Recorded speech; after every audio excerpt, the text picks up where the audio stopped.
মন্ত্রী জনাব ফরহাদ হোসেন মেহেরপুর 1 কে তার বক্তব্য রাখার আহ্বান জানাচ্ছি। আপনার সময় 10 মিনিট। মাননীয় স্পিকার, আপনাকে ধন্যবাদ। মাননীয় স্পিকার, মহামান্য রাষ্ট্রপতির ভাষণ সম্পর্কে আনিত ধন্যবাদ প্রস্তাবের উপর আমাকে আলোচনার সুযোগ করে দেবার জন্য আমি আন্তরিকভাবে আপনাকে ধন্যবাদ জানাচ্ছি। বক্তব্যের শুরুতে গভীর শ্রদ্ধা নিবেদন করি সর্বকালের সর্বশ্রেষ্ঠ বাঙালি, মহান স্বাধীনতার মহানায়ক, বাঙালি জাতির অবিসংবাদিত নেতা, জাতির পিতা বঙ্গবন্ধু শেখ মুজিবুর রহমানের প্রতি। শ্রদ্ধা নিবেদন করি জাতির চার নেতৃবৃন্দের প্রতি এবং 1971 সালের মহান মুক্তিযুদ্ধে আত্মদানকারী 30 লক্ষ শহীদের প্রতি এবং 2 লক্ষ নির্যাতিত মা বোনদের প্রতি গভীর শ্রদ্ধা নিবেদন করি। মাননীয় স্পিকার, আমি গভীর শ্রদ্ধা নিবেদন করি ভাষা আন্দোলনে যারা আত্মত্যাগ করেছিলেন সালাম, রফিক, বরকত সহ অন্যদের প্রতি।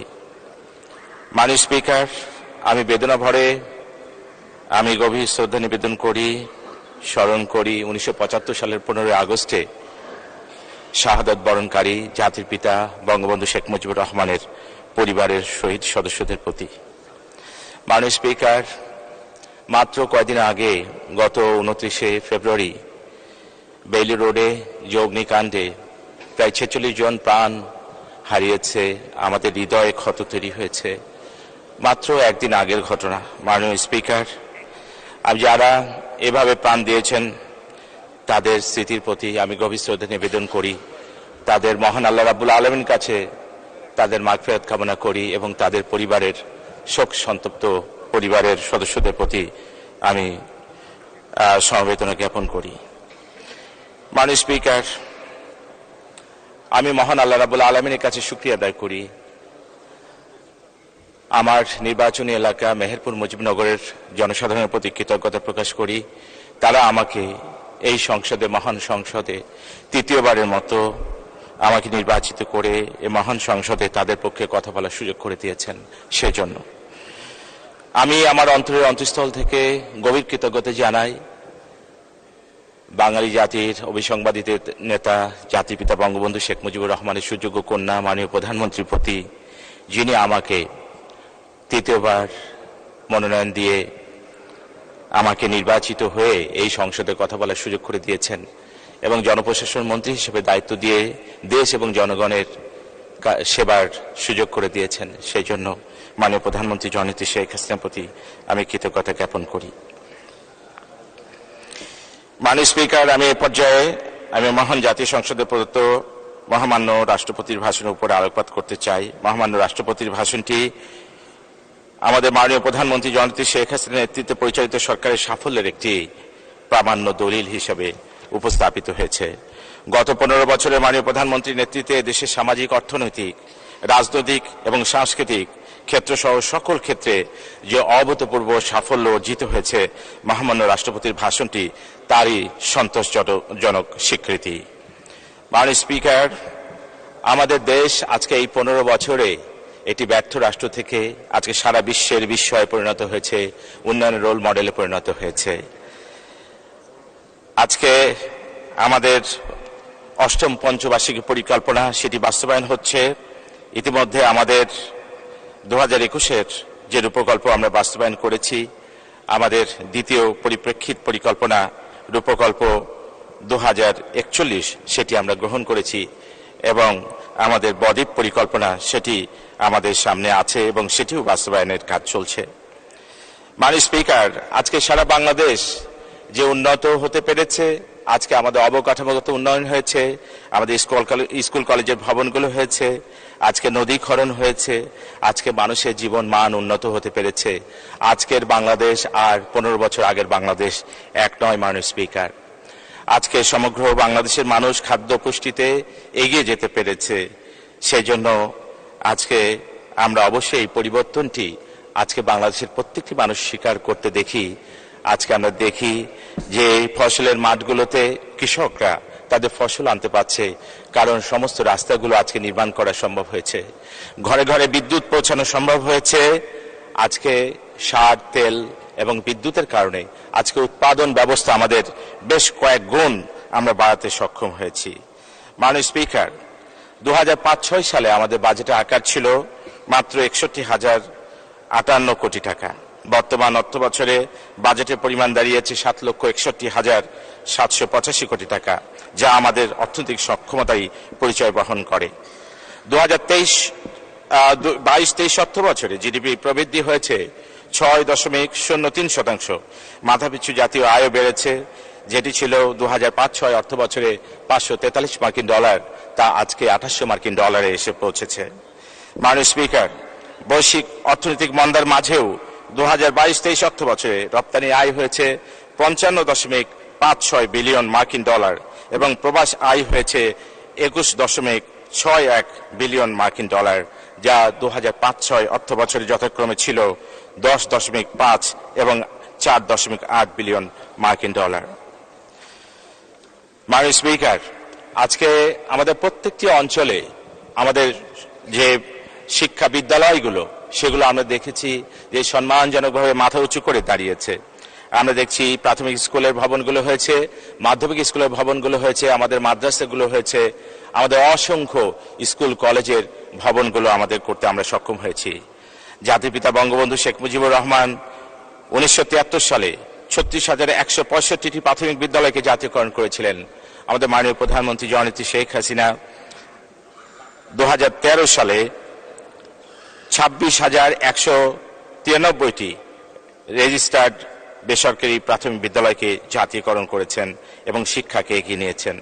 মাননীয় প্রধানমন্ত্রী আজকে এই ডিজিটাল ক্লাসরুম করে দিয়েছেন, কম্পিউটার এবং ল্যাঙ্গুয়েজ ক্লাসরুম করে দিয়েছেন এবং আজকে শিক্ষার জন্য উন্নত পরিবেশ তৈরি করে দিয়েছেন। আমাদের সন্তানরা আজকে স্কুলে যায়, আজকে তারা হাসি মুখে লেখাপড়া করে এবং আমাদের শিক্ষার হার অনেক উন্নত, অনেক বেড়ে যেতে সক্ষম হয়েছে। সরকারের আন্তরিক কারণেই সাক্ষরতার হার উন্নত হয়েছে এবং সেটি প্রায় 76.08% উন্নীত হয়েছে। মাননীয় স্পিকার, আমাদের কমিউনিটি হেলথ ক্লিনিকগুলো এখন গ্রামীণ স্বাস্থ্য সেবা দিচ্ছে এবং সেখানে আমাদের গ্রামীণ জনগোষ্ঠীর স্বাস্থ্য সেবায় সেখানে অগ্রণী ভূমিকা পালন করছে। এ কারণে আমাদের গড় আয়ু বেড়েছে, খাদ্য পুষ্টি বেড়ে যাবার কারণে এবং স্বাস্থ্য সূচকে বাংলাদেশ উল্লেখযোগ্য অগ্রগতি সাধন করতে সক্ষম হয়েছে। তাই আজকে আমাদের গড় আয়ু, যেটি 63 বছর থেকে বেড়ে প্রায় 73 বছর, সেটি উন্নীত হওয়া সম্ভব হয়েছে আজকে শুধুমাত্র আমাদের ভালো স্বাস্থ্যনীতি অবলম্বন করার জন্য এবং সেটি বাস্তবায়ন করার জন্য আমরা এটি করতে পেরেছি। মাননীয় স্পিকার, আমরা বিদ্যুৎ এবং জ্বালানি ক্ষেত্রে আমরা ঘরে ঘরে মাননীয় প্রধানমন্ত্রী জননেত্রী শেখ হাসিনার নেতৃত্বে আমরা কিন্তু ঘরে ঘরে বিদ্যুৎ দিতে সক্ষম হয়েছি। আমরা 2041 সালে প্রায় 60,000 মেগাওয়াট লক্ষ্যমাত্রা নির্ধারণ করে বিদ্যুৎ উৎপাদনের সব রকম ব্যবস্থা সরকার হাতে নিয়েছে এবং সেই লক্ষ্যকে সামনে রেখে কাজ করে যাচ্ছে। বর্তমানে দেশে বিদ্যুৎ উৎপাদন ক্ষমতা 29,727 মেগাওয়াটে উন্নীত হতে পেরেছে। টেকসই উন্নয়ন অভিষ্ট, সাথে পরিচ্ছন্ন এবং সাশ্রয়ী জ্বালানি ব্যবহারের উপর গুরুত্ব আরোপ করা হয়েছে। তাই নবায়নযোগ্য জ্বালানি ব্যবহারের মাধ্যমে পরিবেশ বান্ধব বিদ্যুৎ উৎপাদনে সরকার বহুমাত্রিক পদক্ষেপ গ্রহণ করেছে। মাননীয় স্পিকার, আমাদের কৃষি উৎপাদনে আমাদের যে ব্যাপক উন্নয়ন হয়েছে, সেটি আজকের কৃষক, সেটি আমরা দেখি যে আজকের কৃষক তাদের কৃষিতে তারা যে পরিমাণে প্রণোদনা, সার তেলের যে পরিমাণে প্রাপ্তি এবং যে পরিমাণ সুযোগ সুবিধা উন্নত বীজের মাধ্যমে আমরা গ্রহণ করতে পেরেছি এবং তাদেরকে সেই সুযোগ গ্রহণ করতে আমরা সক্ষম করতে পেরেছি বিধায় আজকে আমাদের খাদ্য উৎপাদন অনেক বেড়েছে। মাননীয় স্পিকার,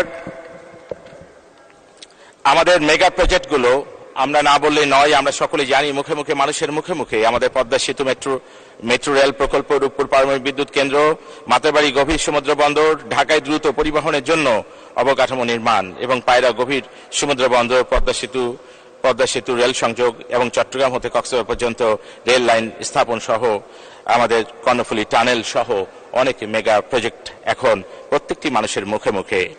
মাননীয় স্পিকার, আজকে গণতন্ত্র সুশাসন প্রতিষ্ঠা, সন্ত্রাস জঙ্গিবাদ নির্মূল, শান্তি ও নিরাপত্তা, নারীর ক্ষমতায়ন, শিক্ষা, চিকিৎসা সহ বিভিন্ন ক্ষেত্রে ভূমিকার জন্য মাননীয় প্রধানমন্ত্রীকে আন্তর্জাতিকভাবে বিভিন্ন পুরস্কারে ভূষিত করা হয়েছে। তার দূরদর্শী দিক নির্দেশনা বিগত মেয়াদের মতো ভবিষ্যতেও দেশ সমৃদ্ধির অগ্রযাত্রায় ছুটে চলবে। এদেশ বিশ্ব দরবারে পৌঁছাবে এক অনন্য উচ্চতায়। মাননীয় স্পিকার, 2014 সালে দ্বিতীয় মেয়াদে ক্ষমতা গ্রহণের পর মাননীয় প্রধানমন্ত্রী প্রশাসন ব্যবস্থাকে ঢেলে সাজানোর পরিকল্পনা গ্রহণ করেন। তিনি 2021 সালের মধ্যে দেশকে মধ্যম আয়ের দেশে পরিণত এবং 2041 সালের মধ্যে দেশকে উন্নত দেশসমূহের কাতারে নিয়ে যাওয়া 3 মিনিট বলুন। জনপ্রশাসনকে আরো দক্ষ, জনমুখী, জবাবদিহিতামূলক ও দুর্নীতিমুক্ত করে গড়ে তোলার কার্যক্রম শুরু করেছেন। মাননীয় স্পিকার, আওয়ামী লীগ সরকারের আমলে জনপ্রশাসনে পদোন্নতি ও অন্যান্য সুযোগ সুবিধা প্রদানের মাধ্যমে প্রজাতন্ত্রের কর্মচারীদের কর্ম উদ্দীপনা বৃদ্ধির সর্বাত্মক ব্যবস্থা গ্রহণ করা হয়েছে। প্রজাতন্ত্রের কর্মচারীদের বেতন বৃদ্ধির জন্য চাকরি বেতন ও ভাতাদি আদেশ 2015 জারি করা হয়েছে।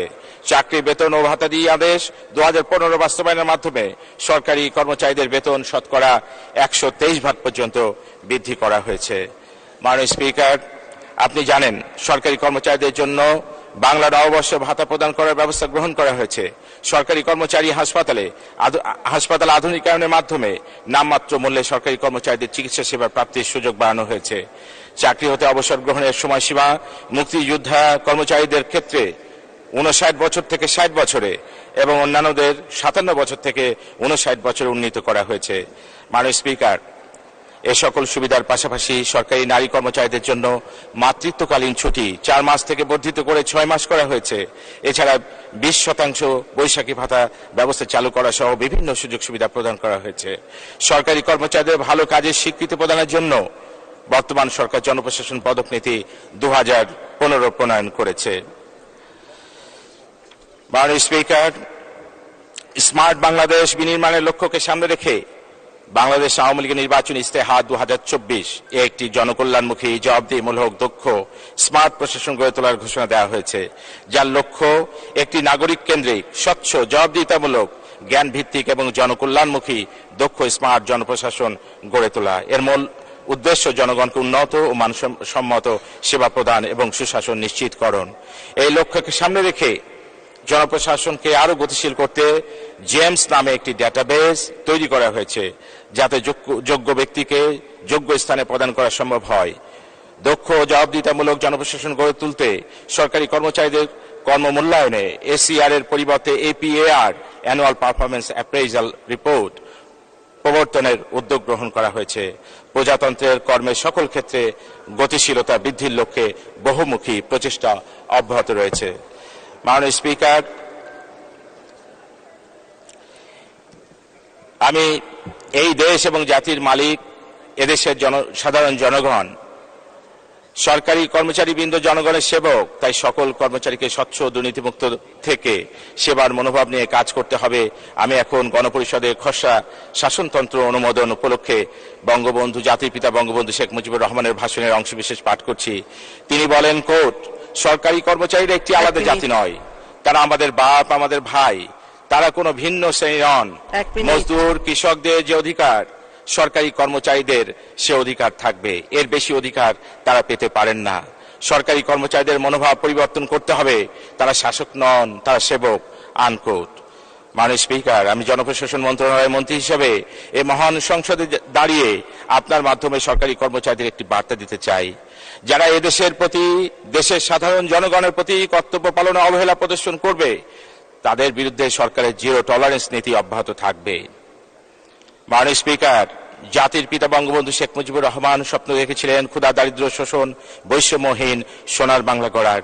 তারই সুযোগ্য কন্যা মাননীয় প্রধানমন্ত্রী জননেত্রী শেখ হাসিনা সেই স্বপ্নকে বাস্তবে রূপদানের জন্য নিরলস কাজ করে যাচ্ছেন। জাতির পিতা সেই স্বপ্ন পূরণে আমাদেরকেও নিঃস্বার্থ একযোগে কাজ করতে হবে। আমি শেষ করতে চাই জাতির পিতা বঙ্গবন্ধু শেখ মুজিবুর রহমানের একটি উদ্ধৃতি দিয়ে, আমি ওই দুঃখী মানুষের নেতা, আমি নেতা হয়েছি, ওরা আমাকে নেতা বানিয়েছে, বাংলাদেশের দুঃখী মানুষের সাথে আমি থাকবো, আনকোট। সকলকে ধন্যবাদ। জয় বাংলা, জয় বঙ্গবন্ধু, বাংলাদেশ চিরজীবী হোক। ধন্যবাদ মাননীয়